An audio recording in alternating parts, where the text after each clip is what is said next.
And we're back with another episode of the Lakers Fast Break podcast. This is Gerald Glassford coming right back at you here for the Lakers Fast Break.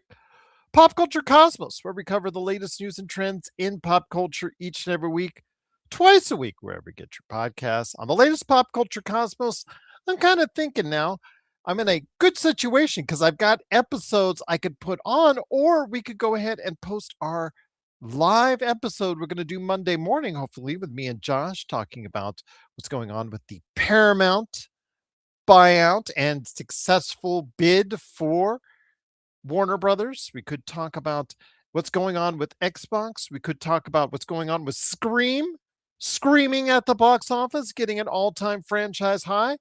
And then also, as well, cap that off with another box office fantasy league for you because Josh and I have to go ahead and see who is the master of indie international box office. So we might go ahead and do that. And as far as post that tomorrow, we'll go ahead and have that up there for you guys here on Monday.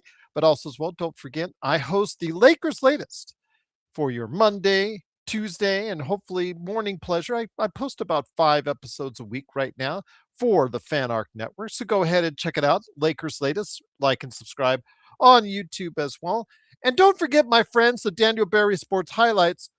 Yo, also as well, of course, the Lakerholics crew at Lakerholics.com. They couldn't come together on a time this week, so I'm hopeful that next week they'll all get together to talk Lakers as we get closer and closer to the playoffs. And then also, of course, my good friend, of course, that is this quality of pillow that's right here with Kobe and Gigi, the canvas art that you see behind me with Luca and Kobe. I've got other canvas art with LeBron over here. I've also got t-shirts. Joe's has hats. Does an amazing job with all of it. That is Drip Show at Drip Show Shop on Instagram and Twitter. If you have something in mind for your, I don't know, collectible pleasure per se from the pop culture or sports world, go ahead and hit up at Drip Show Shop on your social media. Let him know what you're thinking, and he'll let you know if he can do it at Drip Show Shop wherever you get your social media. Indeed, Search is out there. What's up, Searchy Search? He's got it right here for you.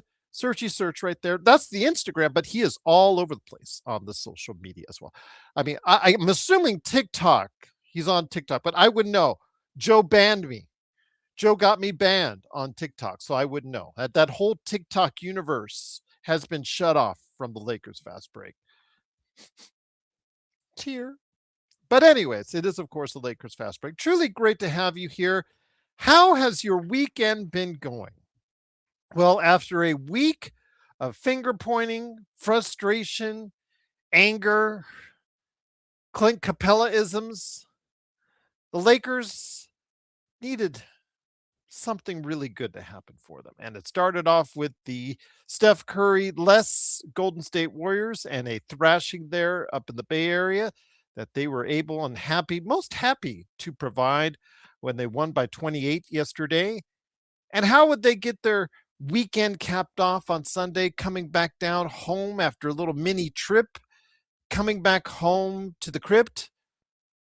Well, they have waiting for them the worst team in the league, the absolute worst team in the league, a team that is now trying hard to tank, even when they weren't trying to tank, it surely looked like they were trying to tank.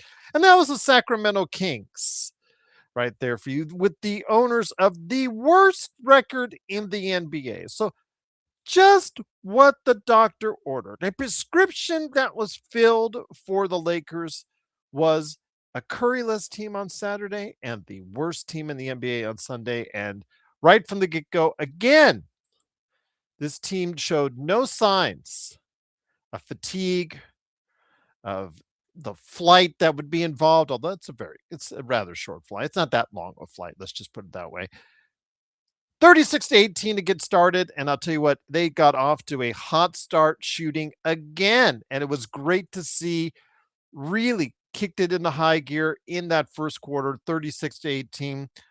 Gave back 3 points of it in the second quarter. But to tell you what, by the time the Sacramento Kings had a late run in the third quarter to get it down to about 10, the Lakers they did something that I was hoping that they would do on Tuesday and Thursday against Orlando and Phoenix. And that was once they got a double digit lead, would they go ahead and kick it into high gear like they did on Saturday? And you know what? They did. They didn't let the Kings enough back into the game. They didn't give them enough hope. They decided that they were going to go ahead and put their stamp on this game, and they did definitively.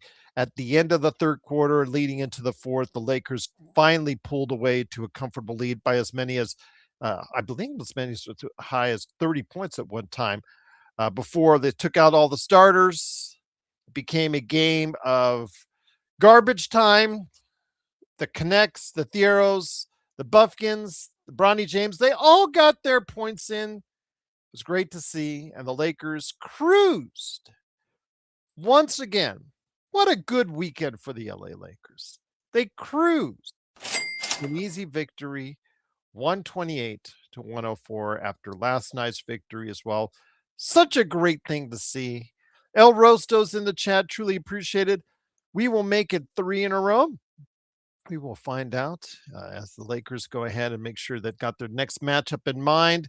Who will that be? That will be against the New Orleans Pelicans. That's coming up on Tuesday. I think, again, another tanking team.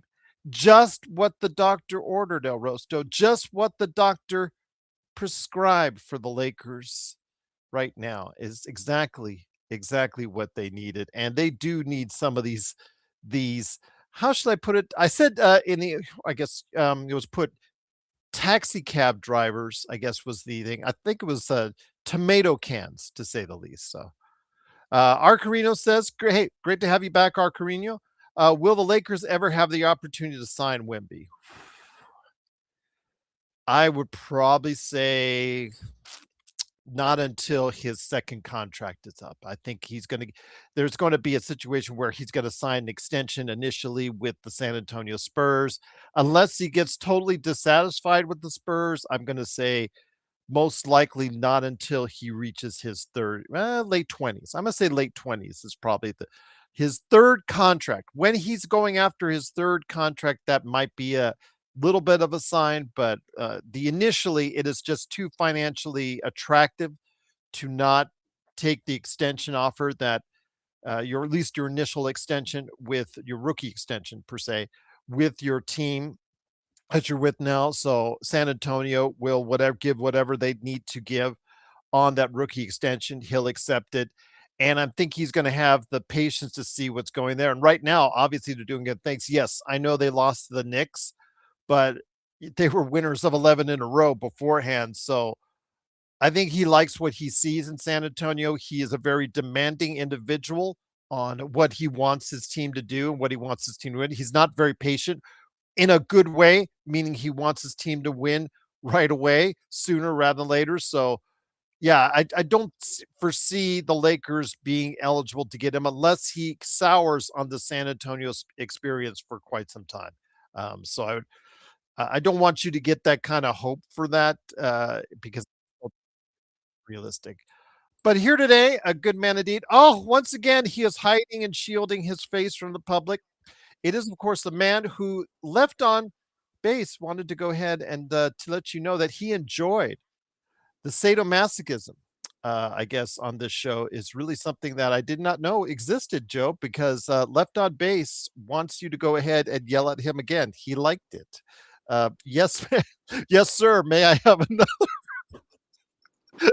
It is, of course, the guy behind the Joe Sorrell experiment. It is Joe. Joe, great to have you here. I didn't know this was a show based in BDSM, but apparently it is. The Lakers got exactly what they needed with coming into this weekend. They were a team in disarray. Couple of easy wins later. It doesn't take all the pressure off. Let's not totally change our thoughts on the team as well. These teams, Curryless Golden State. You also had as well a team in Sacramento, the worst team in the league. New Orleans coming up next. You know they're not higher on the food chain. I don't want to make too much of it, but still, it's nice when it happens when you can get some easy wins under your belt, Joe. Well, beating lousy teams by 24 and 28 points is what you're supposed to do. So I'm not going to complain.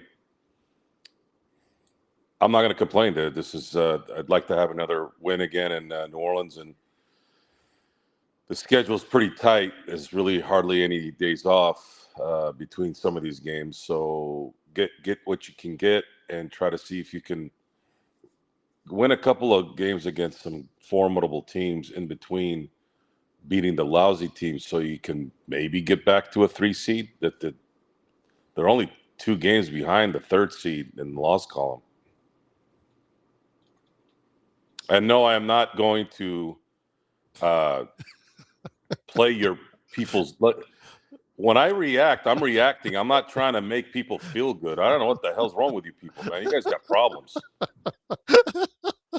Search, I did not have any idea that this channel would evolve or devolve. What is this? This discussion. This is a sports show. 6 years later, 7 years later. We talk, we react, we yell, we smile, we giggle, and that's it, man. I don't know what the hell you guys go somewhere and do stuff that you want to do. No, this is a sports channel. Aren't there clubs for that? I don't know.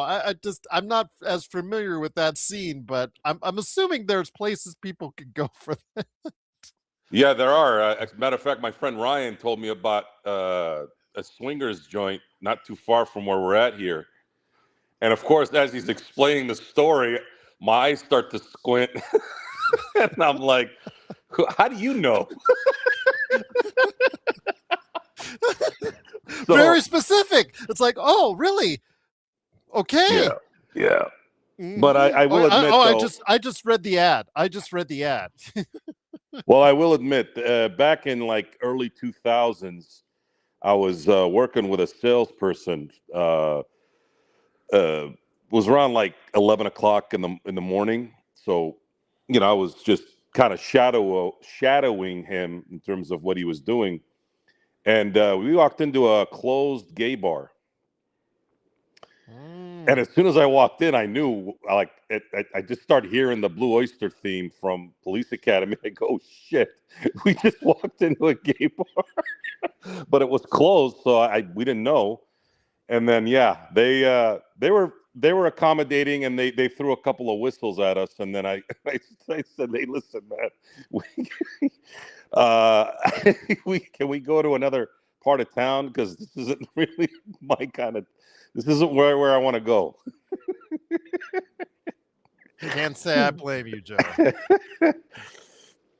But anyways, tonight's game was relaxing. Yesterday's game was relaxing. That plays a good that plays a part in terms of back-to-back games like this. They did what they're supposed to do, and you can't complain at all. It's just nice to be able to just relax and enjoy some good basketball, good winning basketball. Yes, absolutely. Enjoy it, everyone. Enjoy the feeling. But I want to go ahead and get to something Nick T is reposting, and he put here in the super chat. Thank you, Roaster, for the super chat as well. He said, what is LA's record when Luka keeps his shots under 20? He is focusing on Luka not taking over 20 shots tonight, Joe. He didn't need it, obviously, with the fact that the Lakers were doing so well as a team and as a unit. He didn't feel the need to put it on himself or any of the Lakers for that matter. Any of the big three did not feel the need to play hero ball. There was more sharing of the ball tonight, and it seemed to work. But again, this comes up against a team you don't have Curry in Golden State, and this team in here, you don't have players in Sacramento. So when it comes right down to it, I don't know how much you can really evaluate how effective Luka is or is not, but obviously Nick T likes it the less that Luka shoots. Let it be a preview of what should be coming here soon in the Luka Doncic championship contending future. If teams are forced to play one-on-one with Luka, that's when you're going to see a very, very efficient Luka Doncic and a very scary NBA player. And that's something that anyone who watches Luka play should be able to identify and should be able to recognize. Because if this man gets players that are athletic, are moving around, and can hit open shots, it's just not going to work. It's going to work, and it's going to work efficiently for him. Because if imagine imagine him running game on you without worrying about a shadow defender or a second defender on him. It's just not going to be fair at that point. He can do anything he wants to you. He'll take you anywhere. He's a big dude too, right? So if it's a smaller player, he'll back you down. He's got deceptive quickness. It's just I can't explain it, but he kind of moves kind of like a snake, right? And then he can shoot over you. He can step back and shoot over you. He makes hard shots, which is even worse. That shot he made in, I think, what was it, the second quarter? Man, that was as Larry Bird / Kobe Bryant as you can get. Like as soon as it left his hand, I knew it was going in. I didn't have to see the trajectory of the ball. It was just a feeling. It reminded me of when I used to watch Kobe play. I'm like, oh, that's going in. I could just see it before it even actually hit its arch. Or arc. But yeah, it's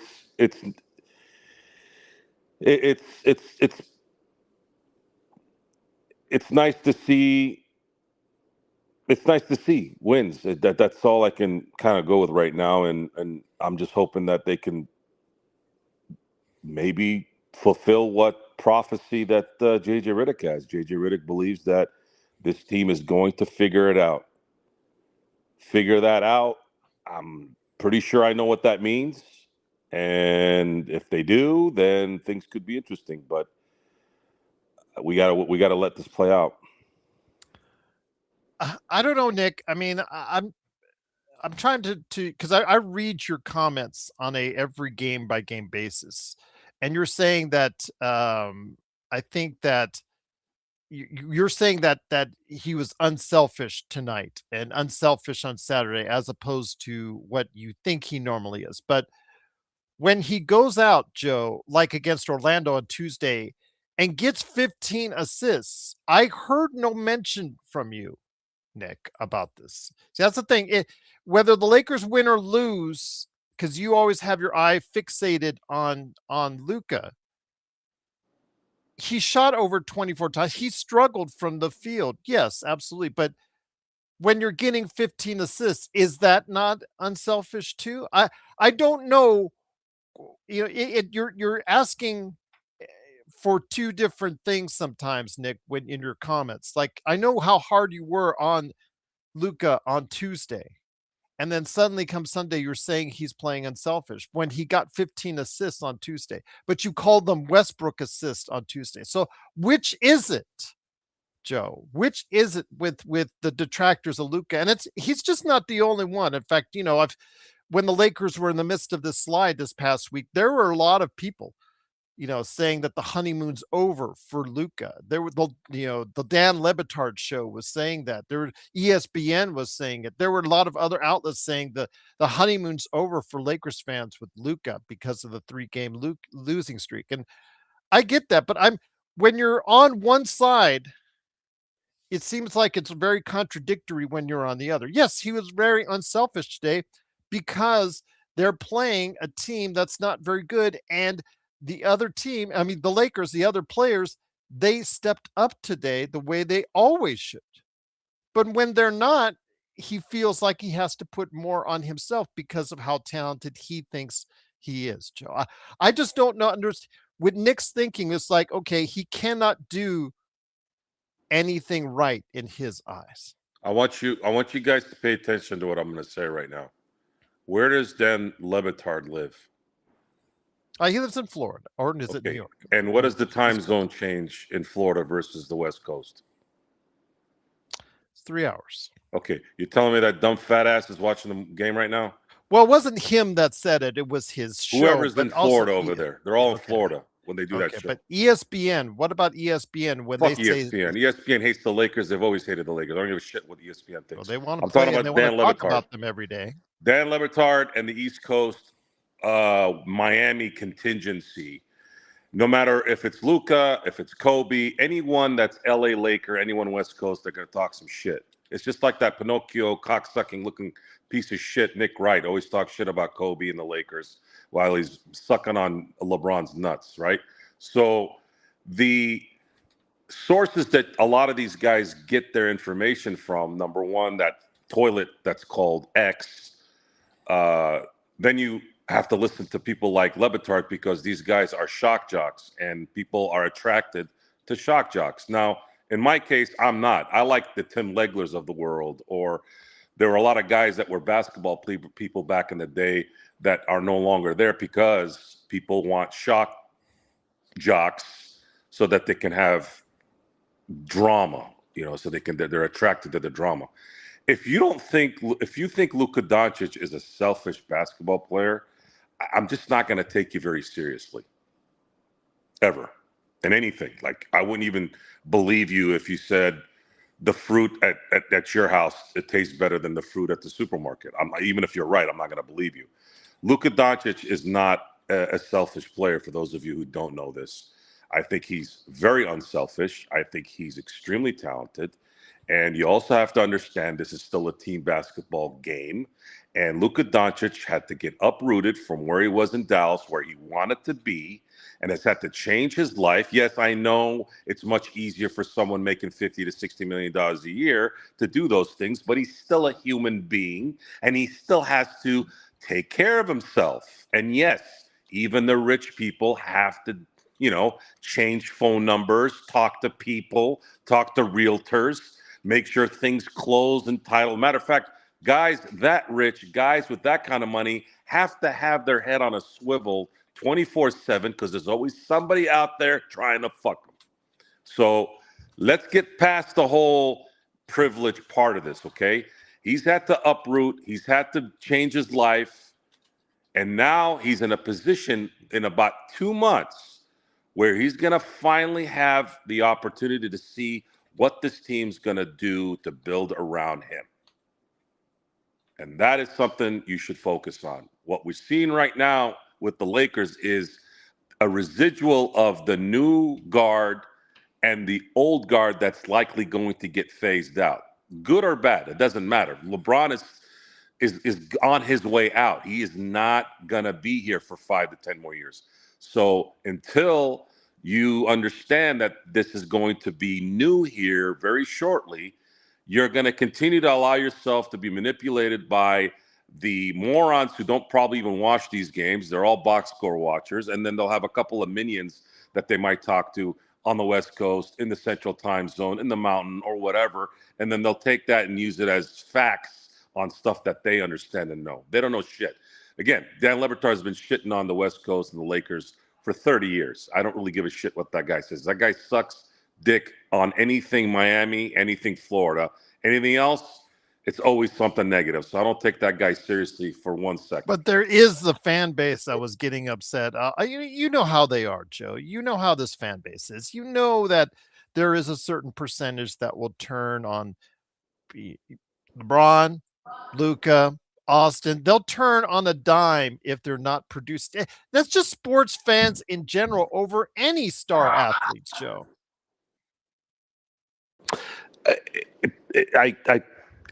I know what it is. They're manipulated by the media, like 90% of human beings on the planet. Watch the games. You don't need to listen to anybody. You can pick the news that you want.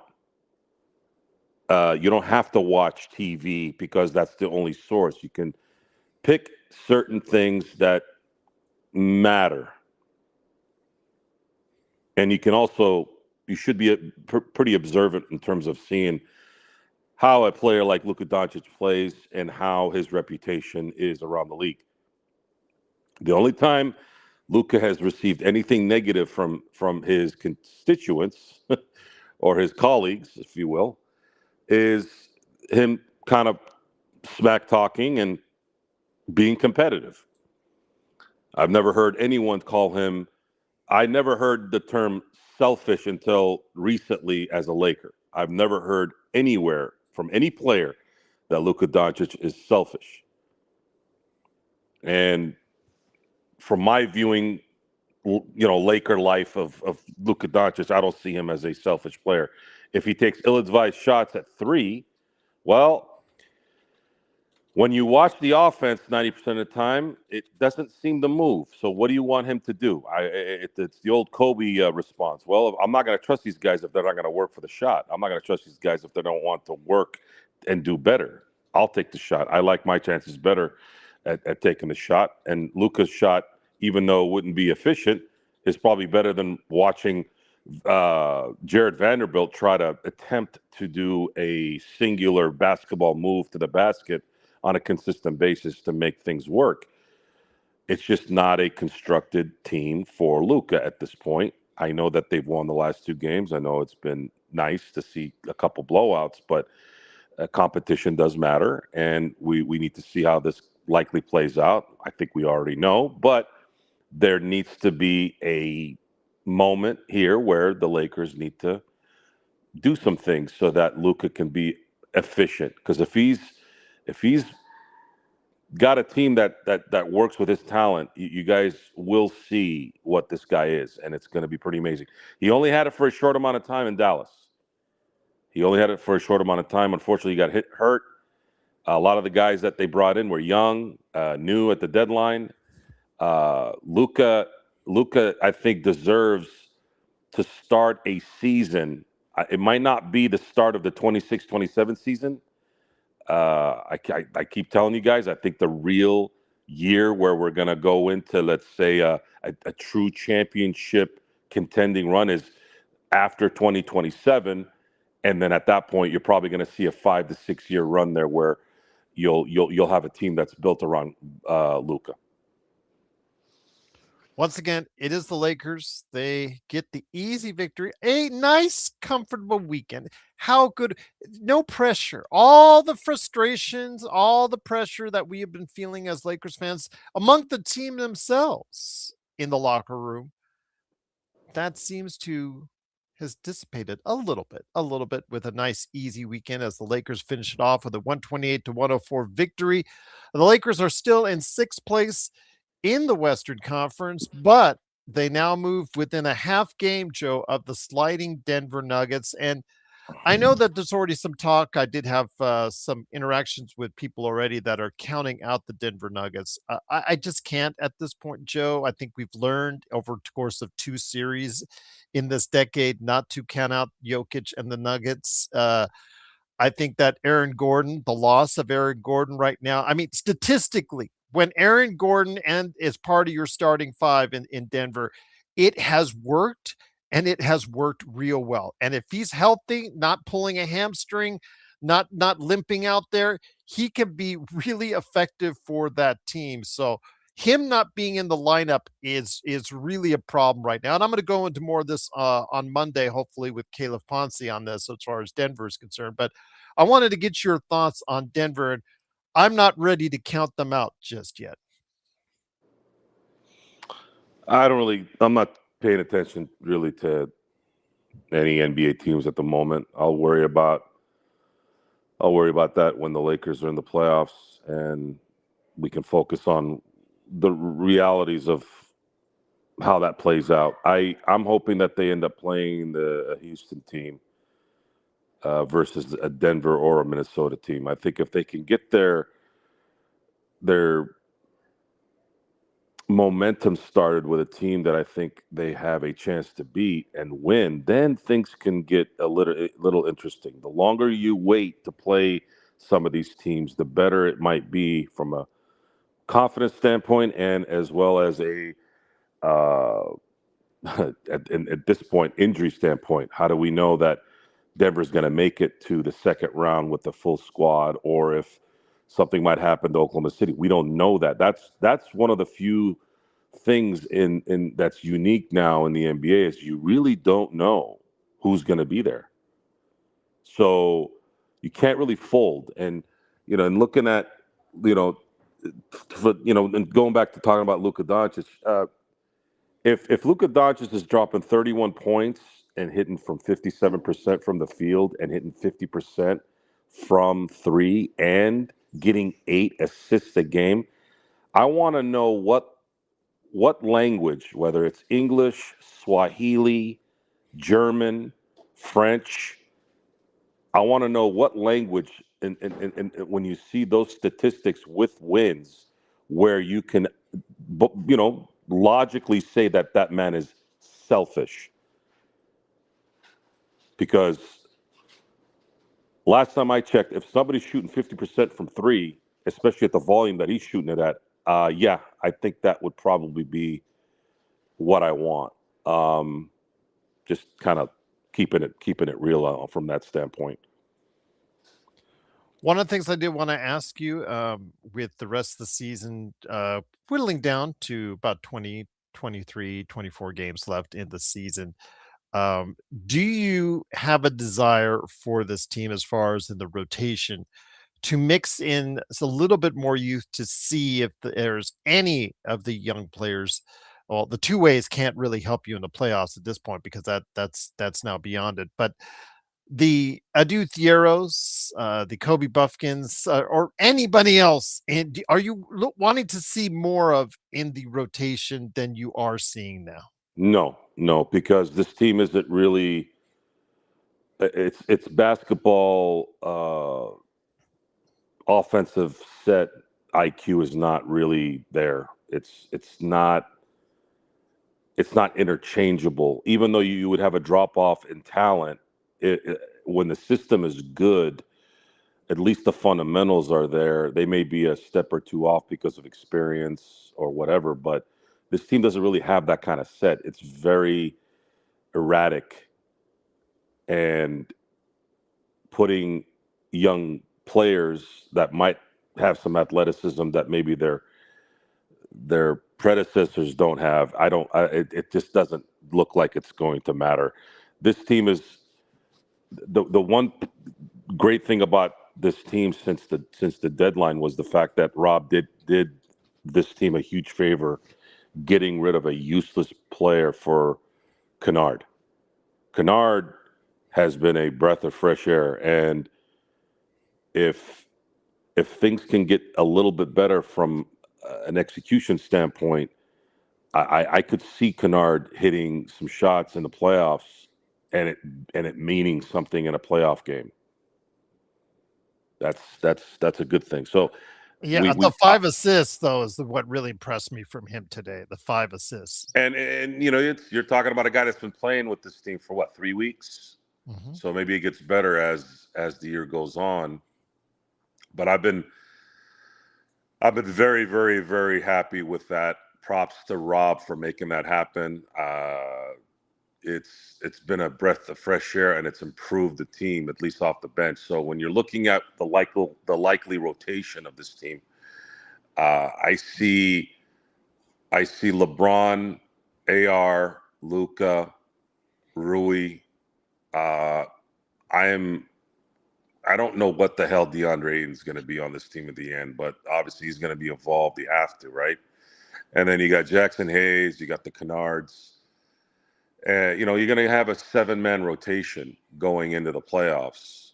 I don't see a lot of athleticism on that team other than Jackson Hayes and LeBron in spurts. So it's going to be tough to bring in some young guys that aren't talented enough or experienced enough to likely make a difference. I just don't see it. Once again, it is the Lakers winning, of course, tonight. Again, just a really comfortable weekend, 128 to 104. I like these weekends where no stress, coming from a relaxing weekend, and just I think what the doctor ordered, Joe, with 2 easy victories, and then of course New Orleans on the horizon, and then after that, I do believe we play Denver coming up after that, and obviously we've seen them struggle as of late, which is actually a good time to get the Denver Nuggets. But with that, Joe, the Lakers are in 6th place right now in the Western Conference. any type of push that you see in mind from this team? Do you think they could go ahead and climb in the standings at all? Yeah, they're only a couple games back of the three. They would need to likely go into a 7 or 8 game winning streak, something like that, and there's a big possibility they could jump. And they've been good on the road, so maybe they don't need home court, but the playoffs is a different beast. Again, we've only had one team in our lifetime of watching basketball where we're coherent and old enough to understand what's going on. And it's still the Houston Rockets of '95, which there were so many anomalies in that season. You almost don't even you don't even have to count it anymore. Other than '95, it's just not. There's no good percentage that says that you're going to go deep into the playoffs and win a championship. Yes, T3, a no rant post game, indeed. So again, a very relaxing weekend. It's great. We could use relaxing, but our ratings can't because I mean we were over huge when they lost. We had well over 1,000 views when they lose, but you know what? I like it better when they win, and I'm hoping that you guys will spread the word and allow us to grow on days that we win just like it seems the word gets passed very well when we lose. But also here today is a good man. It's not even close, John. It's not even close. The numbers. I've seen it. Yeah, a good man indeed. It is, of course, the man behind Lakers Corner. Go ahead and catch his 3-minute report that's out right now. And someone else is from last night. Hello. It is, of course, John Costa. Great to have you here, my friend.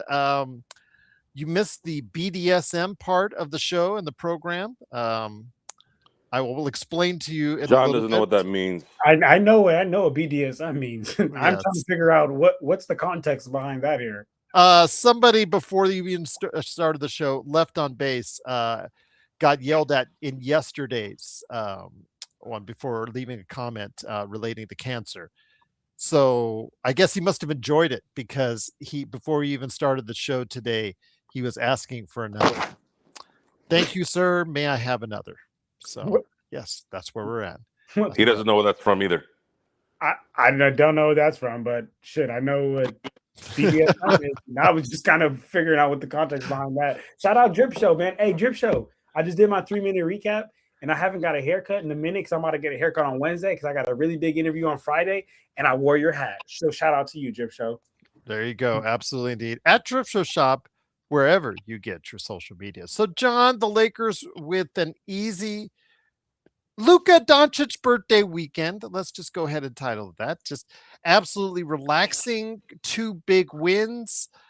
New Orleans on the other side of this, possibly a third easy win on the horizon. We're hoping. Could things be actually starting to turn around and get the Lakers some confidence heading into some tougher matchups with Denver, with the Knicks, and Minnesota coming up here in the not too distant future? Man, Gerald, I think that it's hard to gain real confidence beating teams that you know you're better than, right? Like, I look at a game like tonight. There were so many times, y'all, where we just ran it up on the Kings. It looked like we went from we're trying on defense on offense, and then we get up a big lead. We get complacent. Players start to kind of get a little bit lackadaisical. What happens? They go on a little bit of a run. I mean, it's the Kings. Like, you're not going to go on much of a run. JJ calls a timeout. We lock in real quick. Boom. What do? Run off another 19-7 run. Run off another 11-0 run. And I've said this before, but all that tells me, Gerald, is that this team is just far superior than the other team. You can just turn it on and turn it off at any point. It's like as if if we were to play with like middle schoolers, right? Like you can choose not to try and they can score, but then you can also go and choose to try and bust their ass, and then you'll be blocking everything, you'll be scoring on the other end.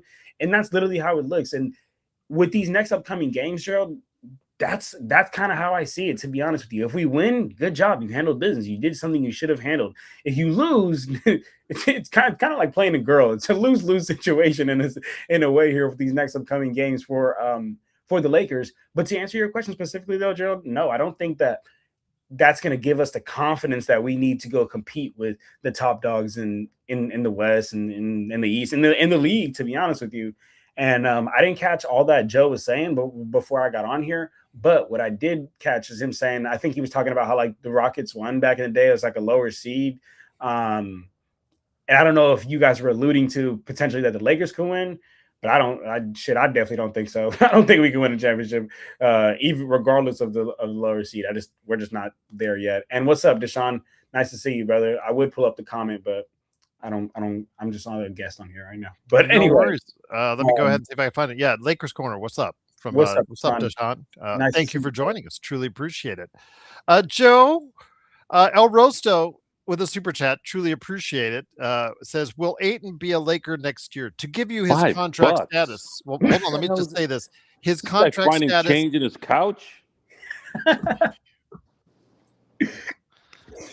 Anyways, will Ayton be a Laker next year? He does have the option to opt in, just like Marcus Smart, into the second year of his contract. Although after the Clint Capella comments, today was a different story. While he didn't do much on Saturday, today started off, yeah, he was 6 of 6, 12 points in that first half for the Lakers. I don't trust DeAndre Ayton at all. At all. Zero. If he turns into DeAndre Ayton from November and December, then maybe I'll get a little bit more comfortable. But I am bracing myself for the worst with him. Thank you, Drip Show. Appreciate you. No, Joe, you're damn right. You got it. But it's not that big of a contract. I mean, could easily be traded if he does opt in. It's not that hard of a deal. No, I don't want him to opt in, and I don't think he will because he's going to want more money, and somebody will pay him a 2-year. No, he's got it. He only has the option of a second year at $8 million. That's it. That's all he could do. Yeah, he's going to want more money, and I would support that he opt out and Lakers do not bring him back at this moment. Well, I didn't say bring him back, but if he opts in, he can be part of the trade. We got to deal with it, but before the season starts, you can trade him if he opts in. You can use that money elsewhere. We're not. That's a problem, but I don't see him opting in. I just don't. Okay. Somebody will offer him a 2-year contract with a little bit more money, and at that point, of course, he's going to take that deal above a 1-year deal and be a lame duck. You know, Joe, he'd have to really trash himself really badly. Remember, guys, and sorry to say this about my good friend Sports Baby, Miles Turner cost the Pacers a championship by playing like, DeAndre Ayton in the finals. And he got a $100 million contract from fucking Milwaukee. So if you don't think DeAndre Ayton's going to get something more than 8, then you probably haven't been paying attention to the bigs in the NBA at that age. Man, that's a good point, Joe. I'm not gonna lie, that's a good point. But DeAndre Ayton, Miles Turner has some intangibles to his game that DeAndre Ayton just doesn't have. And I agree that is a really good point, because I was going to actually rebuttal to that, because I'm going to be 100% honest with you. With the way DeAndre Ayton has I think you should lie. Okay, well, I'm not. I'm going to be honest. So with the way DeAndre Ayton's been playing, the way he's been burning bridges, not even just on the Lakers, like the way he fucking fell out in Phoenix, the way he fell out in Portland, I really think this might be his last leg. And maybe you're right, Joe. Maybe you're right. Like, talented-wise, yes, he is for sure talented enough to still be in the NBA. But talent isn't what's going to carry you throughout your entire NBA career. You have to be able to lean on more than that. And I'm going to be honest with you, I think he's just continued to burn these fucking bridges. I would not be surprised if he's out of the league. That I know it may sound crazy, but it would be delayed, John, because remember, if his expansion gets approved later this month, then that gives him 30 more spots, 30 more opportunities to go ahead and still okay. If expansion for sure, but if being today, the teams that we have in the league today, I'm gonna be honest. You look around. I think you're lying. Okay, well, you look around the league. It's a sales strategy, Joe. I do that. I'm just going to say this. If he opts in, that's fine. You trade him. You use that $8 million for trade with other players like Vando. You package him with Vando. You package him with Dalton. You package him with other contracts that are not beneficial to the team, or as much as you would like to the team, or as much as we would like to the team, and you put that in a trade and a package for something else by the time the season starts. So you don't even have to deal with Clint Capella or the wannabe Clint Capella in DeAndre. That shit was crazy. Honestly, I wasn't around when he said those thoughts. What did you guys think of that? Did you guys like speak on that? Because that shit is crazy to me. Oh yeah, we spoke on it quite a bit. Yeah. Like, that's exactly what the fuck we need. What are you talking about? Like he is like, yes, that's exactly what we need, brother. Well, you got to remember him being picked number 1 in the draft is such a detriment to his entire career, because it not just for the fact that there's so many expectations that other people have of him, but also what he thinks of himself, because he sees himself. I bet you if you walked up and asked him, with Luka standing right there, who is the best player in that draft, he would still tell you it's him. With Luka standing right there, he would still tell you it's him. As he should, though, Gerald. Let's real quick. He's a basketball player, as he should. You have to have an immense amount of ridiculous amount of confidence as a basketball player. So as he should. Search says a dude could be a player, but he needs a real coach. Absolutely. Raw, talented player. He just needs to be shaped. Pause. I mean, if his big thing, okay, he hit the 3 tonight. That's the key. He was terrible from 3 in college. Absolutely terrible. So if he does not expand his game, then it's going to be hard for him to go. But I'd like to see him. I don't know because we haven't seen him in competitive play. We've only seen him in garbage time. I mean, to be honest with you, even with the 3 points tonight, I believe Maxime Renaud, who was chosen after him, has had in one game more points and rebounds in one game than Adu Thiero has had all season. So you don't know. Part of it's injuries, part of it's just the confidence JJ doesn't have in him to play. And Joe said you do not want to see younger players that the Lakers have on the end of the roster being utilized in those roles as of now. Is that correct? You asking me or you asking Joe? I'm asking Joe, because you said those guys are not ready. Yeah, the reason why I don't want to see the young guys is because they're not talented enough yet. They're not experienced enough, and the system doesn't allow them to use fundamental basketball to enhance what little talent and youth they have. It's not a plug and play type place. You have to be able to dribble, and create your own shot, which Adu can't. He's not a good enough shooter. They'll just sit back and wait for him to turn into Vando, basically. Except Adu can actually get to the basket and dunk without worrying about him missing. But it's just not a system created for youth development and inexperienced players. It just doesn't. That's not it. It's talent driven. Can Austin distribute the ball? Can he score? Same thing with Luka. Same thing with LeBron. There is no Ayton go down in the block. We'll throw the ball to you. Go ahead and do your thing down in the paint. There's none of that. So you got to rely on the Lakers. Have to rely on their stars taking them to the top, and also hoping for some luck. That's the system right now.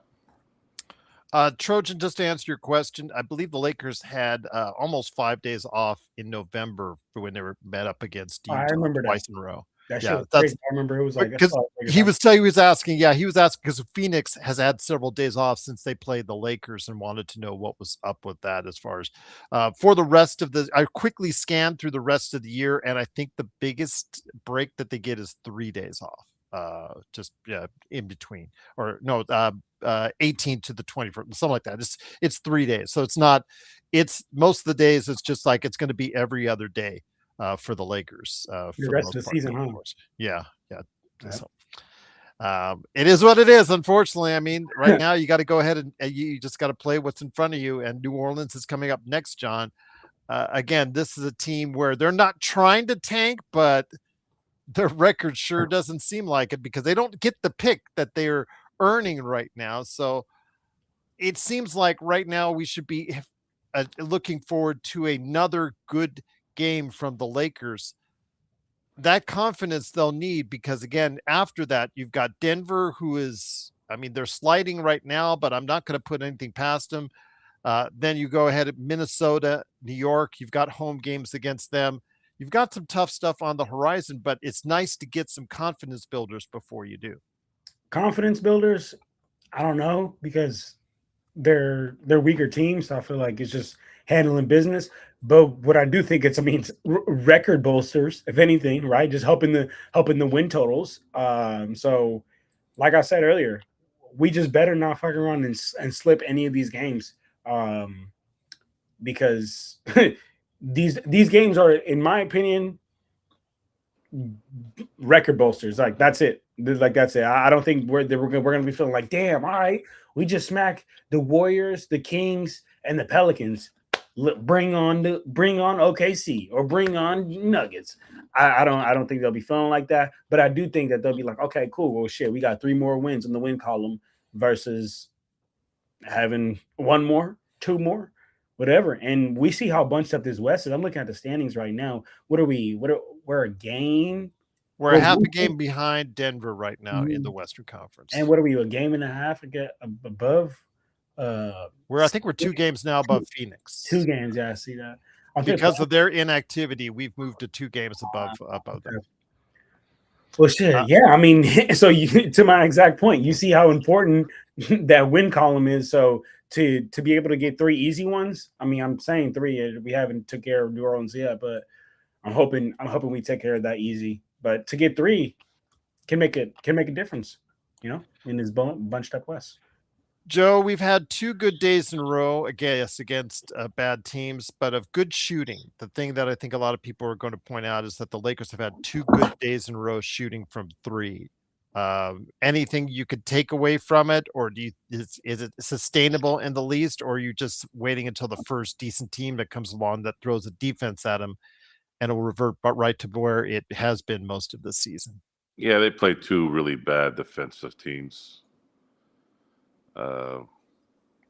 Not putting too much stock on it, no. And they're going to play another lousy team that's probably a little bit better than the teams that they faced last 2 days. But the next 6 of the next 7 games are at home. I like to get a 6-1 record here in those 7 games. I like that. However it happens. But the Lakers have not been a good home team this season. No, because they get lazy. They're mentally lazy usually. So now it's time to reverse that and fulfill the wishful thinking of their coach. Figure it out. Joe, why are you not on camera, Joe? Just realize that right now. Because I'm mobile. I'll be mobile pretty much all week. Hey. I got a big how was that meeting interacting with you 2? You didn't go into detail. It was great. We went to go get some Italian food. Joe told me about the lay of the land. He told me about his family. I told him about my family. Told him about what I do for work. Told him about Lakers Corner. He told me about what he does for fun. We had a great time. And again, shout out to Joe for being a great host, man. I insisted on paying, but he did not let me. But Joe, next time I'm coming out there, it's on me, Joe. Come on. And Gerald, you too. I'm going to Vegas for Summer League because I'm trying to go to Vegas for Summer League. I just need a place to stay, Gerald. I don't have a place to stay in Vegas. We'll see what the Lakers have a good offense. Do they? I mean, with Luka out there, and they have a good offense. I'm not gonna say it's great, but it's pretty good. It's that their defense is so bad it offsets it too much in games that matter, and their clutch issues. I don't go by that stupid ass NBA stat. Their clutch at the end of game shot making, it's just not good. They don't make good decisions. They don't take good shots. It's the play that Reeves missed, the inbound pass was great, but that was a high risk play. It wasn't a fundamental. When you get the ball in, it's not supposed to be like that. You're not supposed to thread the needle.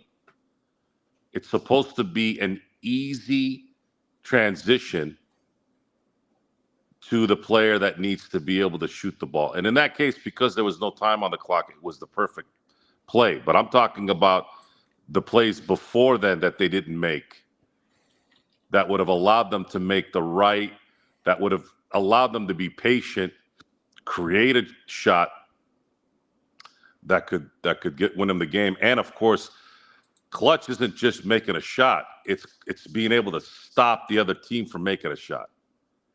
And the fact that twice in that game, guys are wide open at the three when this team was shooting threes all game long, those are the things that drive any fan base up the wall about their teams. Why are you collapsing?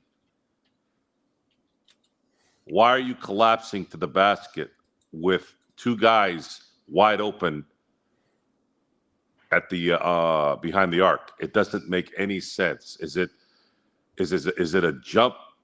Like when somebody does a pump fake, is it just instinct? Well, you better start working on your instincts. Stop playing zone when you should be Velcroed to the player. And that's how I'm looking at it. One of the things I wanted to go and ask you, John, Maxi Kleber, I guess, his time, however you say, whether it's productive or not productive, it's something to watch per se, as far as it's concerned, because, he went out there and got a block, got a steal, got a point, and also got a little bit of, a little bit of conflict going on there, with him. Yeah, and in a weekend filled with a little bit of conflict, started off by Lou Dort. And I'm going to ask my friend, Caleb Ponce, who covers the OKC Thunder, is Lou Dort the dirtiest player in the NBA? And I'm going to be very interested to hear his reaction on it. I'd love to hear that.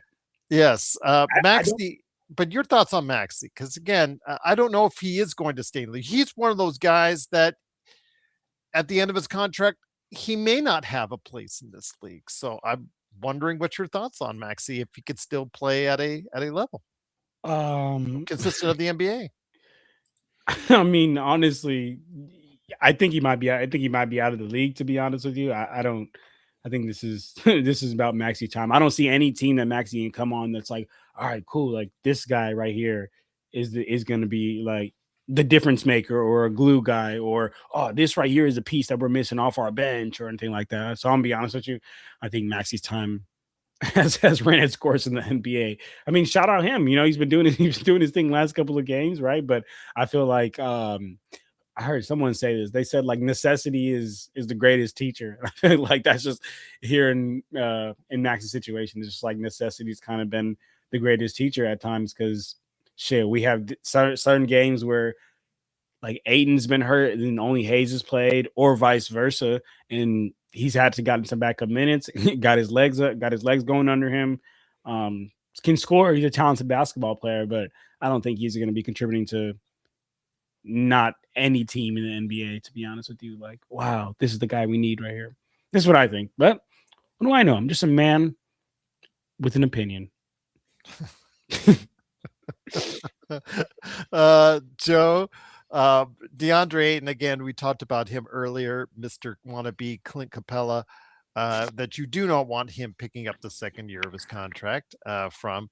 At what point do you just say enough is enough this season? If it goes further south, if they go into another losing streak per se, or if they start pointing the fingers once again, or if he starts getting those 2 and 4 point games where he blames everybody else except for looking at himself as well on this, at what point do you say maybe it's just time to go ahead and make a change if you're JJ Redick?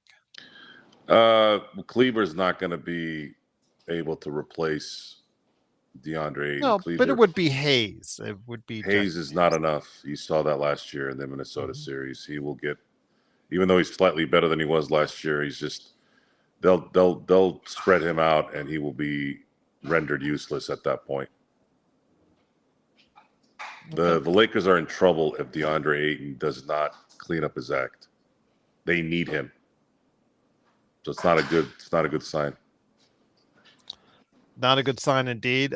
But a good sign for the Lakers was something that, with Stefan here, who is the biggest promoter of Rob Pelinka, actually probably the only promoter of Rob Pelinka. He did say that one of the good things that Rob has done is Luke Kennard. And Luke Kennard tonight, 11 points coming off the bench. He's been consistently providing, when he's thrown the ball, he's been consistently providing offense for the Lakers, or doing something. But it was the 5 assists today that impressed me. He's still being picked on the defensive end. You're never going to change that. That's just who he is. He's always going to be that guy. If Luka's not out there on the floor, or Austin's not out the floor, I want that guy. I want to take on that guy right there. That's just who he's going to be. But you have to utilize him in the offense for him to be effective. And we mentioned it yesterday when he took 7 attempts from behind the arc. That is when he's most effective. That is when he's most useful and most effective in an offense, is when he's being utilized, because he won't ask for the ball, but you need to get him the ball. And a guy who's a career 45% shooter from 3, you need to utilize in your offense. Yeah, I mean, you have to utilize a knockdown shooter in an offense that has Luka Doncic and LeBron James with the ball a majority of the time, or even you could add AR into that mix. Those are players that are 99% of the time gonna blow by their primary defenders. If you talk to elite basketball players, any elite basketball player will tell you, I'm not even looking at the dude guarding me. I know I'm getting by him. I'm looking at the way the help is set up. And if that's the case, Luka, Bron, AR, they're blown by their primary defender. Help is crashing. And then you have a Luke Kennard in the corner. Come on, man. You have to utilize that. And to your point, Gerald, yeah, you love to see him, getting those 5 assists or whatnot. But even if he were just to simply sit in that corner, he would already be extremely useful on this team and extremely better than the Jared Vanderbilts of the world. I mean, shit, Jared Vanderbilt got a DNP tonight. And I guarantee a lot of that plays the part that, like, Vando, as we've seen, he was playing that, I'm gonna sit in the corner, I'm gonna sit in that wing, and as soon as the Luka blows by his defender, he's gonna kick it to me, I'm gonna shoot that bitch. But now we got Kennard. Now we got Kennard to do that, and someone who can actually shoot the ball. Both lefties, but one of them has a much better left-handed stroke than the other one. So shout out Luke Kennard for that. But the other detractor, as I'm sure El Rosto, who's he's on Vando Hill, would tell you, that is on the defense end. Admittedly, defensively, you will suffer for that. And for a team that is a below average defensive team, it is that, it's the tit for tat, because Rob has collected all these one-way players, is the quandary that you have by when you need to place them and at what times of the game you need to place them, John. Yeah. And honestly, Rob is, we all know Rob's stupid. So I mean, I don't even need to say that, but one-way players are starting to go extinct in this league, y'all. Like, very, very slowly. But go ahead and look at the last championship teams, y'all. Go ahead and look at the last couple of championship teams. Almost all 5 starters that have played the majority of the minutes have been two-way players, or they have been at least to the point where they're not a absolute liability on the other end. And the one time that a team that went to the finals had a liability on the end, unfortunately, it just so happened to be my dog, Luka Doncic, who he was the defensive liability out there when it was the Celtics and the Mavs. And the Celtics said, fuck it. We have no defensive liabilities. Everybody on our team could score. Everybody on our team could stretch the floor. Fuck it. Go at Luka every single time. And we seen what happened there. Now, the only thing is Luka Doncic is generationally great on the offensive end. So you would be stupid to say, oh, man, just because he's a defensive liability, I'm gonna leave him off the court. Nah, you'd be stupid to do that. Now with the Vandos of the world, he's not the best, the greatest defender of all time, to where it's like, all right, the offense offsets, or even the other way, with Kennard, great offense, but he's still a one-way player. So between him and Vando, fit wise, I would rather him, but Yeah, El Russo is right. Also a one-way player in a different dimension, but still a one-way player. And I've been saying this for the last couple of years, y'all. One-way players are slowly going extinct out of this league. This league is getting to a point where you need to be able to do a little bit of everything on the court, and if you can't, you're gonna get targeted. I agree, and we see it, or you get not necessarily in the regular season, John, but in the Finals, yeah, playoffs. finals. In the playoffs, period. Deep, Guys like Luke Kennard, guys like Vando, guys like those guys have been. The Lakers targeted Kennard when he was on Memphis. When he came in the game, they went at him and got him out of the game.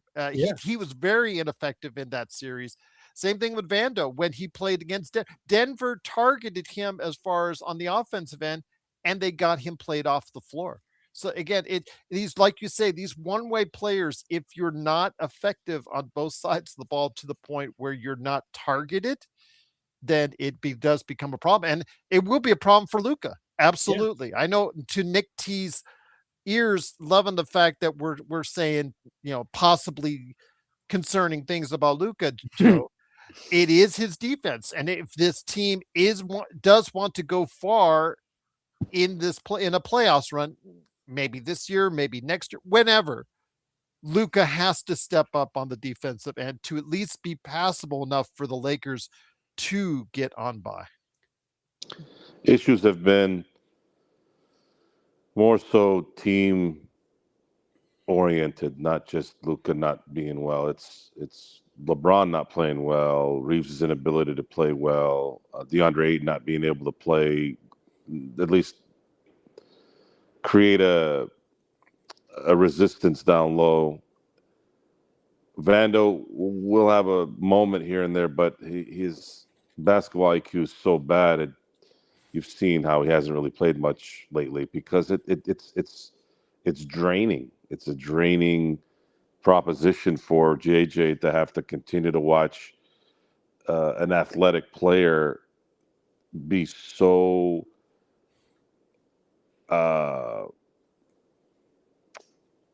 negative plus on just the basics of basketball. How I would handle DeAndre Ayton as a coach, we were asked on the chat. I would probably be doing what JJ's doing right now if he continues to do what he's doing towards the end of the year. Then I'd probably have a talk with management and let them know, listen, and maybe LeBron and Luka on the side, hey, listen, DeAndre's not going to help us. So it might be just best for us to just do what we need to do and understand that he's not going to help you. John, so with that, I'm going to answer that, but real quick before I answer that, Joe. So when you say that, you mean like you're just straight going to give bro DNPs for the rest of the year, or what do you? I don't see any benefit in playing him if he's not.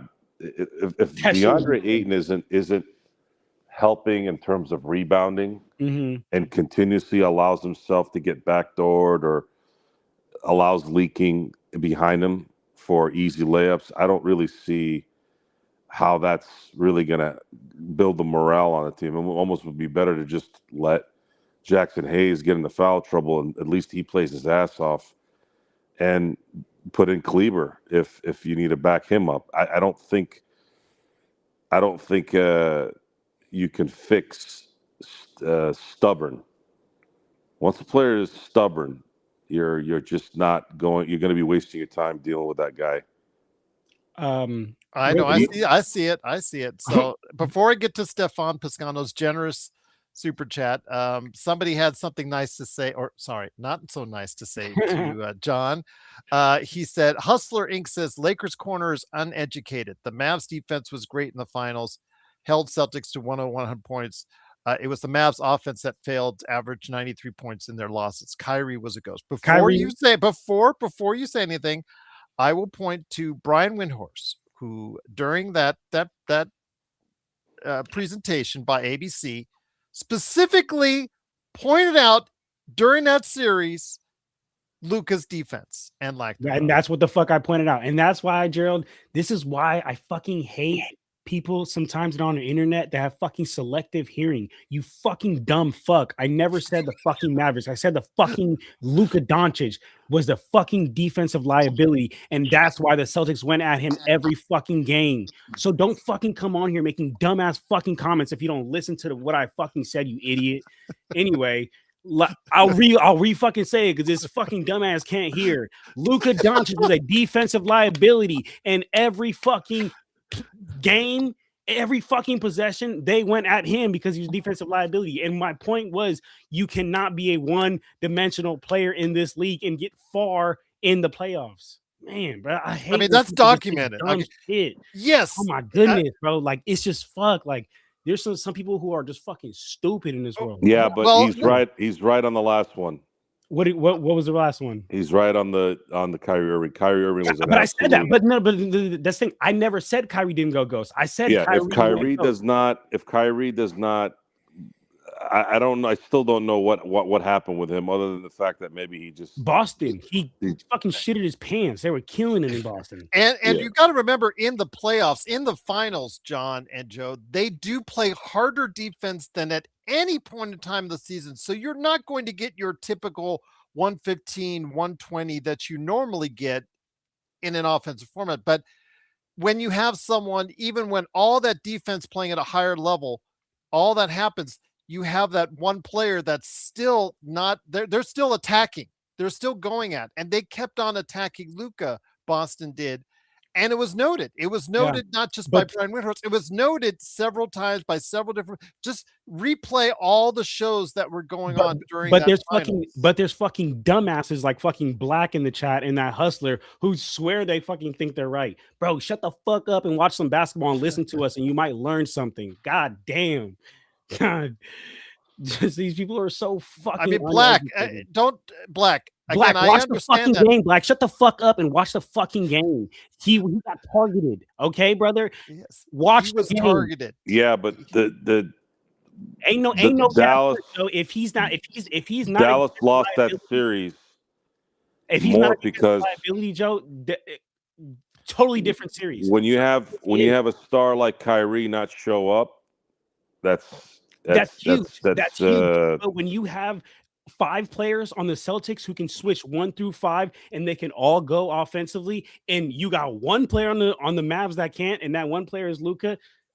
And we're not sitting here denying what Kyrie was during that series. Yeah, I've said it. What relationship to what Luka would have to do if he were to reach a finals with the Lakers. If the rest of the team is stepping up, especially on the defensive end, he has to just carry his weight. That's literally why the Mavs were trying to. I mean, that's the little reasoning they gave behind trading him. They were like, "Oh, we don't feel like he's in shape. We don't feel like he's going to be able to defend." That's the reasoning, that the little fake reasoning that they gave for that. But come on, man. It's simple. It's much simpler. It's the fact that one of your stars didn't show up for whatever reason, justified or not. Kyrie Irving looked like a shell of himself. He looked like James Harden in the 2012 finals. Absolutely. Ghost. He looked like a ghost. If Kyrie Irving plays like, I don't know, 2016 Kyrie Irving. Yeah, fuck. 2016 that series goes 7, and it's a toss-up on who wins. Agreed. And also Luka not being as a defensive liability. And also shout out T3 and D, because but Kyrie's always been a defensive liability. I also think that Jason Kidd did get completely out coached. You said, well, Jason Kidd's the most overrated coach in the NBA. Oh, for sure. Yeah. I don't even know how he got that job, to be honest with you. It's so funny because the dichotomy of how Frank Vogel was the coach and Kidd was the not the assistant coach. He was like the co-coach or something, whatever they gave him, some special title with the Lakers. Some men are better as number 2s.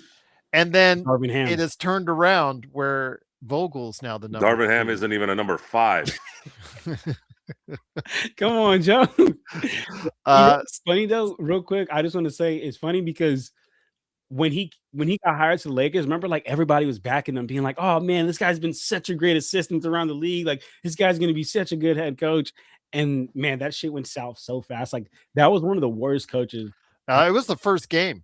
There was actually someone in our chat on the post game for the first regular season game Mhm. and said, "Fire Darvin Ham," and it Fuck, all went downhill from there. that And it person's just, fucking I right. remember that as crystal clear as anything.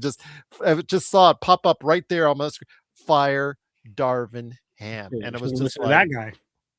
yeah, exactly. I don't know. I remember who it was, but I just remember seeing those words on that first game. I was like, wow, already it Probably, went downhill from there. our boy Serge, man. Shout out Serge. There you go. The Stefan Piscano podcast, got to give him a shout out. The link is in the chat. Check him out. Yes, by my man Serge, put in there. He said AR, and that's a good point. AR average went from averaging 32, 6, and 9 to 18 in his points a game in his last 17 games. What's gone wrong with Reeves, Joe, as far as him not getting a bigger piece of the pie since he's returned from that injury? There's not enough basketballs for him, and LeBron is healthy. But he seemed to, like, on those days that If LeBron has struggled, he has struggled as well. If he were smart, he would tell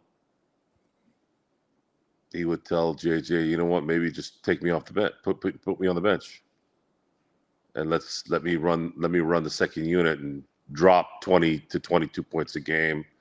The 30-point a game wasn't sustainable. He was in a zone. He had the opportunities to do what he did, but I don't believe Austin Reeves is a 30-point a game player. Him coming off the bench would make this thing much easier in my view, but that was also when I was figuring out that maybe DeAndre Ayton would be doing the things that he's supposed to do.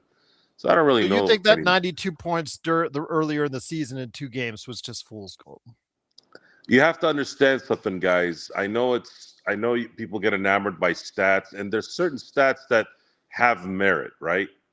Because it results in wins. So there are certain players that'll drop 34 points a game, and it usually means that they're going to win the game, i.e. guys like Shai Gilgeous-Alexander, players like Luka Doncic. There's been some cases where even Jokic dropping 30, 10, and 10 doesn't mean they're winning. It's not and I'm not dogging on the Jokic. It's just certain players translate to wins when they have certain stats. So those stats actually mean something. However, with Austin Reeves, he did come off the bench when he first came back, and I thought that was actually when they were starting to play their best ball. Facts. Because he's coming off the bench, and the wave doesn't stop. You have to keep dealing with elite scorers, right? When they're on. And what's going on? Sorry, Joe. No, Xbox Mark is talking trash to is just John. on crack. Just clearly, Mark, stay off the drugs, Mark, please. Go ahead, Joe. I apologize. The other issue is I think his calf probably has held him back still. He's not as springy. He's not twirling and diving and running and, creating contact and getting N1s like he was. He's probably being cautious. He wants his money. And that's likely his first thoughts right now. I don't really think he cares about winning at this point. He wants to win. He's a team player. But I think he and his agent, because his agent's probably in his ear, be careful. Don't kill yourself. You've got a possible max contract waiting for you, which you all know how I feel about that. There's no way that the Lakers in any realm should be paying him the max. It would be a very, very bad investment. You let him go and test the market. You let his agent know, listen, go test the market and bring us the number and we'll decide on matching it. Match that offer sheet, baby. There you go. Oh, now Mark says it's European and Brazilians against American LP. Hey, okay. I gotta play on what's the difference between Europeans and Brazilians? Well, no. As far as the Different LFB languages. crew versus our fans, our followers, Oh, remember we were going to go Americans versus Aussie LFB, but now Mark has included the entire continent of Europe. Hey, come on, baby, let's get it. That means I play on 2 teams because I'm American and Brazilian. So come on, that means I play on 2. One half for us, one half the other side. Okay, there you go. Blacks called you a Smurf earlier. Oh, Okay, Black's a hoe, and we all know he's a hoe. you got to understand He only something, says Mark. that shit on the computer. Black us wouldn't say shit Americans, to my face. He's a fucking bitch in person. We all us know. Americans really don't listen to authority. Like we had people telling us we had to close our stores. Dude, there was a restaurant down the street that said, "Fuck you, I'm not closing the store." It's different here. I keep telling people this that are not from here. I mean, they sort of know, but they really don't. That's why it was so weird watching all these daisies and tulips walking around thinking that they were in Canada all of a sudden. Like, what do you mean I gotta put a mask on? What the fuck are you talking about? I'm outside. That shit was crazy. A grown-ass adult telling another grown-ass adult, put a mask on outside by the beach? You can't open your store? How about this? How about you eat ass? Eat it. And fuck off. That's America. We don't give a fuck. And that's what pisses everybody off. Come on. We don't close our stores. We don't put masks on outside. At least I don't. And several of my friends don't either. Although I do have some friends that do. They're jackasses. Yo, it is what it is. You know what the funniest shit is? When you're driving on the freeway and then you see somebody in the car by themselves with a mask. That shit is so funny. Yeah, I have video of that, by the way. I have video. I'm like, how the fuck? And I was commenting on it. I'm sitting there and I pan to the back seat. I pan to the passenger seat.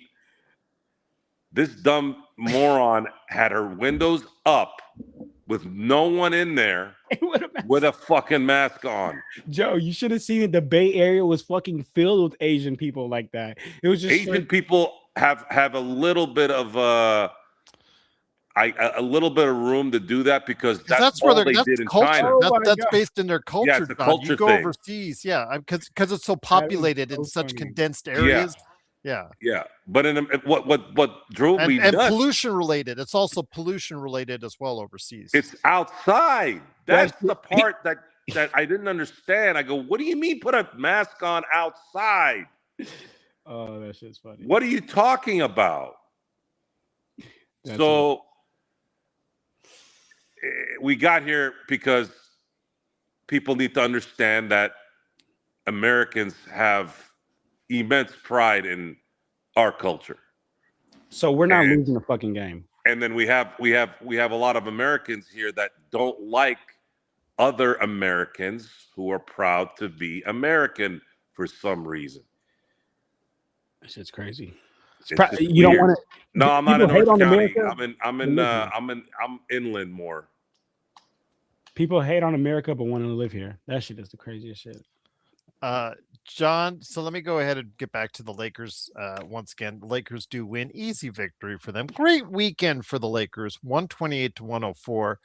I know I talked to Joe about seeing if there's any of the young guys that might necessitate needing a little bit more time. I know of them, maybe a Thiero, because we really haven't seen him at any type of competitive point at all this season. Part of it's injuries, part of it's just they just don't have any confidence in him.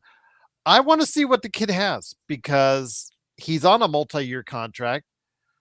It's not very expensive. You can easily move it. But when you have Maxime Renaud, who was, again, I will go back to him, one of the actually several players that were chosen after him that have proceeded to make a larger stamp in the league, causing more eyes to go back on Rob and his, drafting prowess or lack thereof, as far as I'm concerned, because frankly, he has not done well in the draft this decade.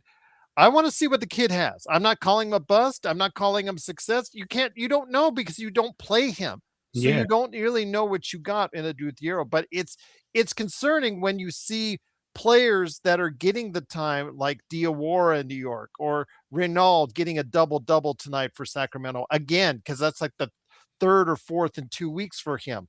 It just is concerning because these are all players, the undrafted players or the drafted players that Rob could get when he was busy jumping up in the second round of the draft. Because remember, he made 2 trades in Mhm. that second round to get a Duthiero. So there's a lot of pressure on that kid to succeed, whether a lot of people like to say it or not. Yeah. And I'm gonna be honest with you. I think that he actually has the potential to succeed in this league. Oh, I mean, Stefan, I don't hate Rob Pelinka. I just don't think he's a good GM. yeah, That's it's just that simple. We don't think he's a good GM. he's This not whole exactly. panel has said he's not a good GM. It's not hate, but that's a strong word. It's just Um, he's just not a good GM. He's a below average NBA GM. yeah, That's simple. that's it. I mean, there's below average basketball players. There's below average people at your job. He's just Rob is a below average at his job. Um, fuck, what was I gonna say? I was gonna say some shit about Oh, it's a about dude theorem. A I dude, want to yes. see if it works. I don't know. I have no idea, whether or not he's going to work out for the Lakers. Yeah, a dude Thero. I'm gonna be honest with you. I think that he could be a good player in this league. I just think he needs some coaching. A lot of the really good players in this league sometimes like they're just raw athletes. Like they're just jumping out the fucking gym. They're running hella fast, and they just need a little bit of direction.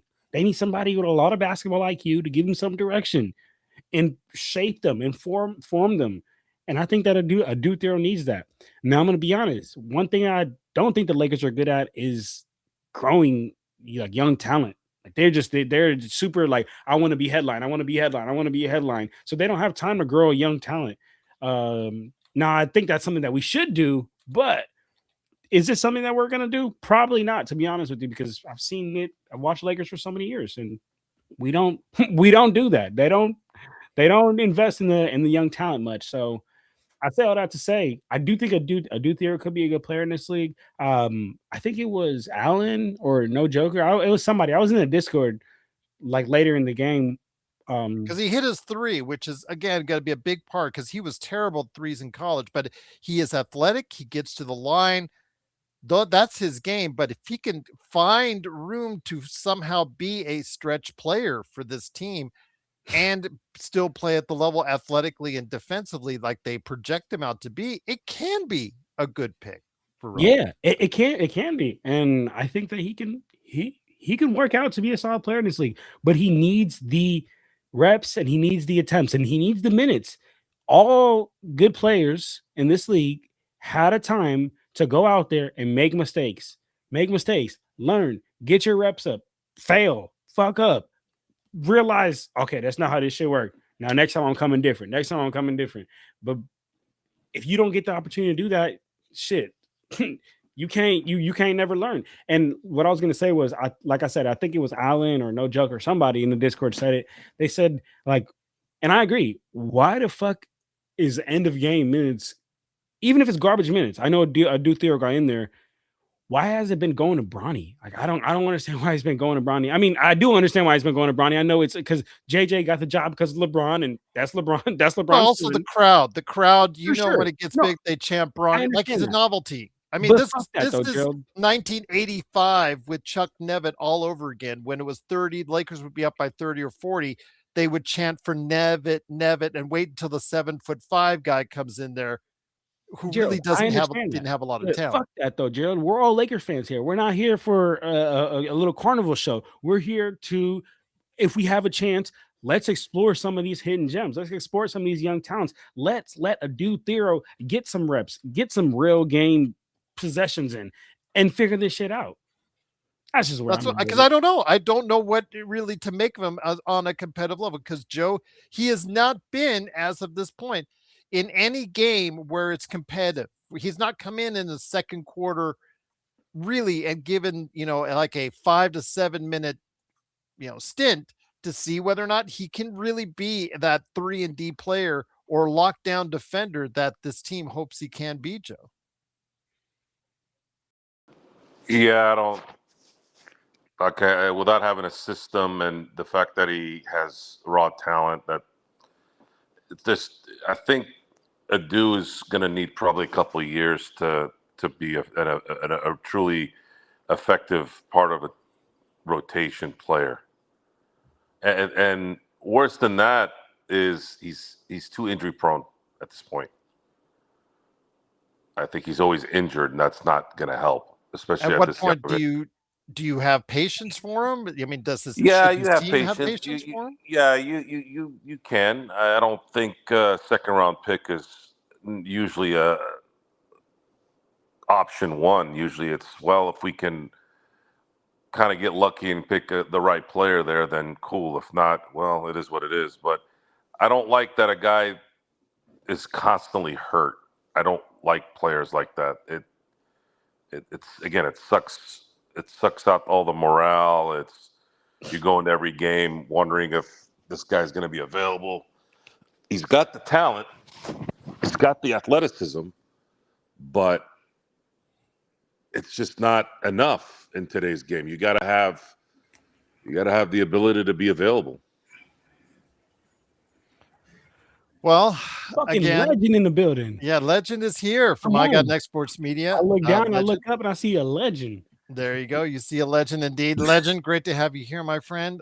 Again, an easy victory for the Lakers, an easy weekend. I know we're not taking too much from it, but it's always nice for a team, your teams or our teams, when they can go ahead and get an easy couple games under their belt, Legend. What's good, fellas? Hope y'all having a good night so far, man. And hey, a win is a win. Got to start from somewhere. And they went out, took care of their business, went and beat a terrible Sacramento team, and got the W like you're supposed to do.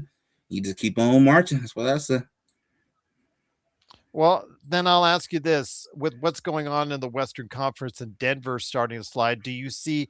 I mean, because we all thought that Denver with Jokic there, but I think Gordon is the key. Is He's like that missing piece.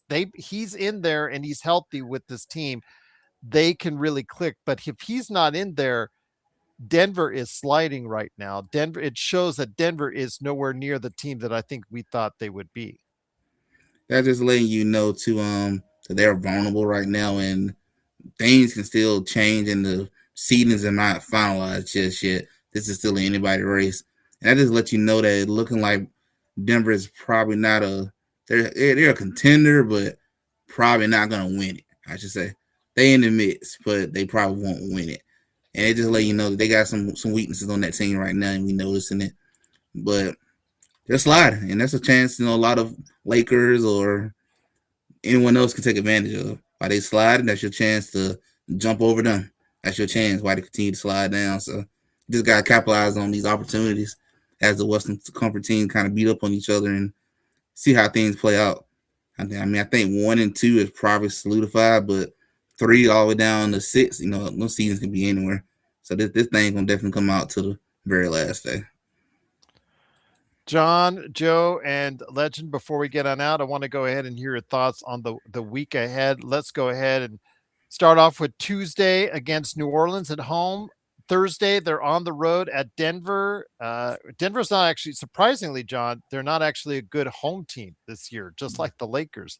And then they cap it off with Friday and Sunday matchups at home against Indiana and New York. How do you see those matchups going for the rest of this week? The next 7 days ahead. Let's go ahead and put that. I see us beating the Pelicans.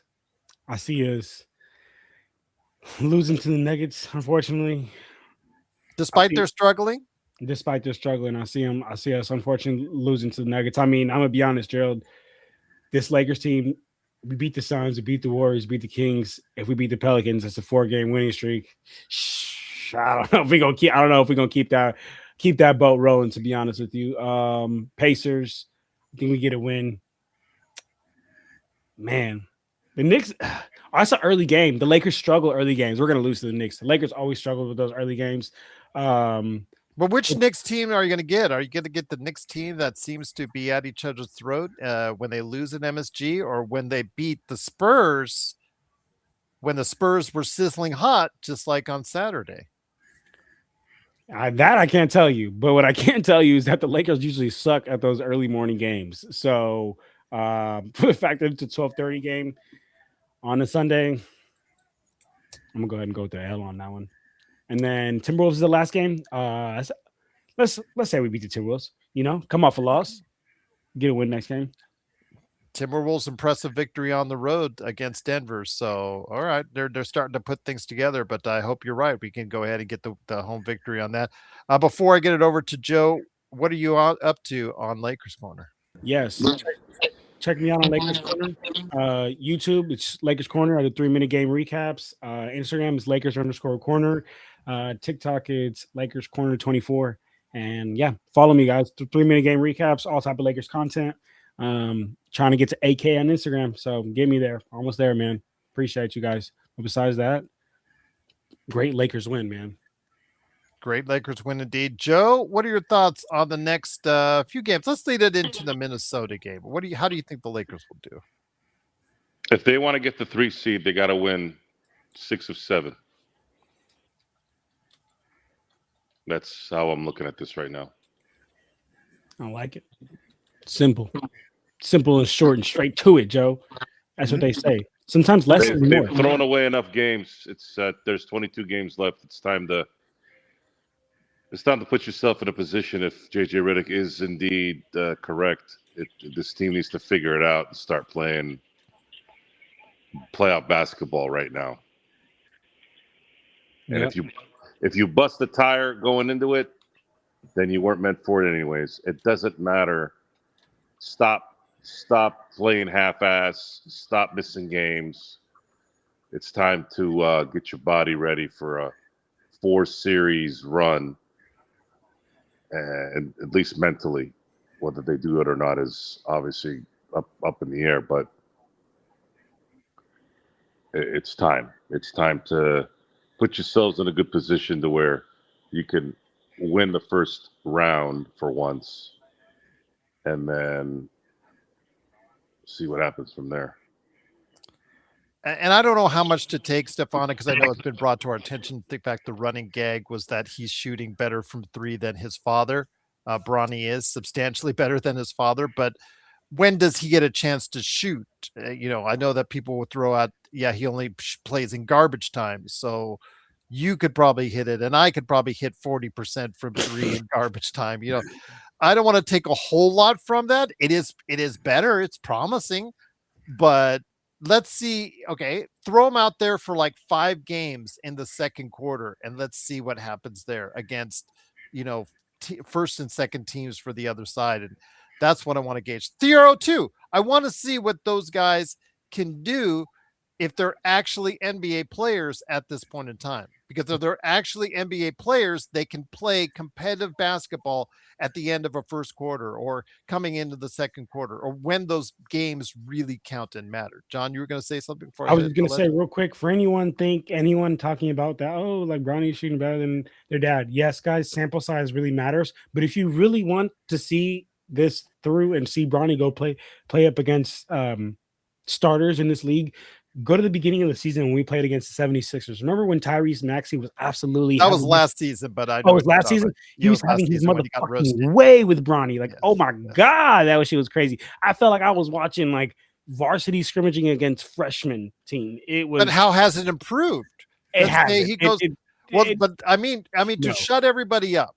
Because I like the ones, I know, and Joe hates it when, where's the game out? They must be losing by a lot if Bronny's coming in the second quarter. Try it once against the Minnesota. Have him guard Ant or have him guard DiVincenzo. Have him guard a regular rotation guard, like let's say next Tuesday, John, just for about 5 to 7 minutes. Let's see how it looks then, John. 7-0 run. That's what I want to know. 7-0 might be 10-0. 10-0 run. No. I mean, because then it will just shut all the people up that are so up on Bronny. That's what I want to know. Or it will reinforce what they have to say if he does play well against them. So that's one for once and for all. because I don't want to hear or see Bronny moved on or waived, at the end of the season or whatnot. And then we have like for years on this show, wow, they should have given a Bronny a chance and should have given Bronny because you know that there are going to be some people out there that's saying it. Again, put him in a game, a competitive game, 1, 2, whatever you want to do, and just see if it works. And if it doesn't, then you know what? We move on. It's just that simple. But Legend, your thoughts on the week ahead for the Lakers, leading into the Minnesota game, and what you're doing on I Got Next Sports Media. Probably gonna take. I know I'm gonna take a little break on the sports channel. I'm kind of private game on my channel that everybody see me be on the most of the time. That has definitely don't hit over, I think maybe like 12,200 subscribers. Get in there, making our way towards 2,000 subscribers on the gaming channel. Which one is that? Which one is that? That is the Legend 350 channel. Subscribe. So that channel is moving. It is blowing up through the anime stuff. But for the Lakers portion, I'm gonna definitely say beat the Pelicans. I think the Denver and Timberwolves game, that's the one I'm like, I honestly don't know what's gonna happen now. I just gotta watch it, see what happens. The Knicks, I'm gonna say they get the win against the Knicks. I think they get revenge for the last loss. Because Knicks kind of been up and down, just like Denver too. Yeah, when you start to have confidence in the Knicks, they kind of let you down this season. So yeah, that was for a team that many picked to win the East, and I was one of them. There you go. So go ahead and check out Legend 350 right there for you, and then also what he's doing at I Got Next Sports Media. But Joe, any experiments, or are you going to be too busy getting prepared for your trip to spring training? Joe's mobile. He's mobile. Joe's mobile. Probably taking a shit right now. Like I'm about to go do. TMI. Like I'm about to go do. I didn't need to know that, John. I didn't need to know. Okay, we started on a BDSM note, and now we ended on a bathroom note. Okay, all right, that's great. But of course, it is. What is your obsession with telling everybody you got to take a piss? No, I said I'm gonna take a shit. Yeah, oh my God. No, Joe, because you didn't respond, so I was like, oh, Joe's probably like taking a shit, like I'm about to do. I don't want to respond to you going to the bathroom. You don't have to respond. I didn't ask you to respond. I just said what I'm about to do. I didn't say I don't want to know. We don't want to know. Okay, well, it's a free country, so I don't give a shit. It's a free country, man. Don't tell us you're going to the bathroom. I'm gonna go to the bathroom and take a shit after this stream ends. I hope the water splashes in your ass. Oh, dude, like when the shit just drops and the shit comes back at you. Pause. Yeah, I was pretty clear on what I just said. Why don't you get one of the toilets that does the thing? The bidet. I used to have a bidet. Yes. I used to have a bidet in my old apartment. There you go. All right. Legend, the reason why I said that, because we started the show, even before the show started, we had somebody that Joe yelled at yesterday for asking for another yell. So yes, like that wanted more. Thank you. So may I have another? So again, it is the Lakers Fast Break. Search and Destroy says, great show, Gerald. Bless the chat room indeed, as crazy as you guys are. Thank you. Oh, Xbox, you're really going down that road. Okay. All right. I think it's when we get to that, what Xbox I think we're Mark, you just did a sports baby comment right there with that stuff. Out of nowhere. All right, this has been a NSFW show, and did not expect that. Thought on an easy. What am I going to say? It's an easy victory for the Lakers. It's how you start off the month of March. Yeah, I guess so indeed. Happy March, everyone. All right, it is what it is indeed. But it is the Lakers getting the victory, 128-104. I'll have NBA observations coming along this week. I am going to ask Caleb Ponce, who covers the OKC Thunder, is Lou Dort the dirtiest player in the NBA, among other topics as well? I'd love to hear his answer. I want to see if it's a homer answer or if it's a, proof is in the pudding. Just have to go to Twitter. You just have to see the footage, and it's right there for you. But we'll go ahead and talk about that and other subjects. I might even get Legend on for an NBA observations later this week. Matt John wants to do an NBA observation. But of course, we've got Tuesday coming up for you with the Lakers and the New Orleans Pelicans. And Joe breathing a sigh. Maybe he needs to go to the restroom too. I don't want to know. No, that's not why I'm sighing. It's